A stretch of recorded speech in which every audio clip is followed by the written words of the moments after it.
باقی رہا اشکال کہ اللہ تعالیٰ کی جہت نہیں ہے، تو یہ بات بالکل فضول ہے۔ 6 جہات ہیں، دائیں بائیں سامنے پیچھے اوپر نیچے، یہ 6 جہات ہیں۔ ان سب میں جو بابرکت جہت ہے، شرف والی، وہ اوپر کی جہت ہے، اور اللہ سب سے اوپر ہے۔ آج یہ کائنات قائم ہے، ساری مخلوقات میں سب سے آخری جو اوپر مخلوق ہے وہ اللہ کا عرش ہے،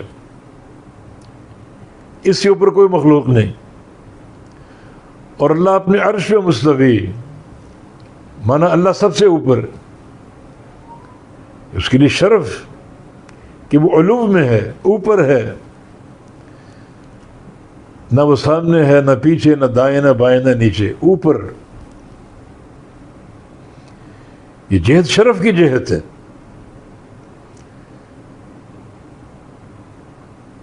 آیت الکرسی میں آخر میں کہ وَهُوَ الْعَلِيُّ الْعَظِيمُ، وہ اوپر ہے اور عظیم ہے۔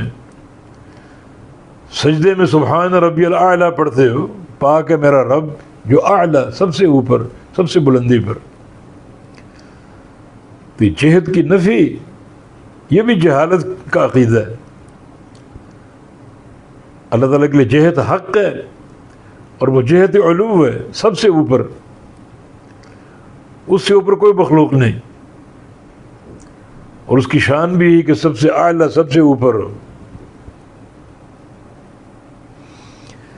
تو یہ ینظر کا معنی یا ینتظر، انتظار کرنا، یہ بلا واسطہ حرف جر ہے، یہاں انتظار کا معنی بنتا ہے، لیکن وہاں الی ربہا ناظرہ، ناظرہ کی نسبت رب کی طرف بواسطہ الہ ہے، جو دیکھنے کے معنی میں، نظرہ اے انتظر، نظر الیہ اے رآہ، دیکھنے کے معنی میں۔ یہ جو کفار قریش کس چیز کا انتظار کر رہے ہیں؟ قیامت کا، کہ سور پھونکا جائے اور یہ سارے لوگ جو مردہ ہیں قبروں سے اٹھیں، اور جو بے ہوش لوگ وہ بھی اٹھیں، کھڑے ہو جائیں، اور سب عرض محشر کی طرف جا رہے ہیں،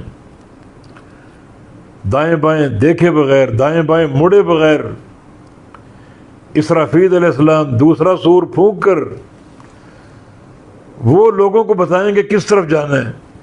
آگے آگے اسرافیل ہیں، عرض محشر کی طرف جا رہے ہیں، پیچھے پیچھے پوری کائنات ہے، اور کوئی کسی کو اجازت نہیں کہ دائیں بائیں جھانکیں بھی۔ اس قدر یہ خوفناک منظر ہے۔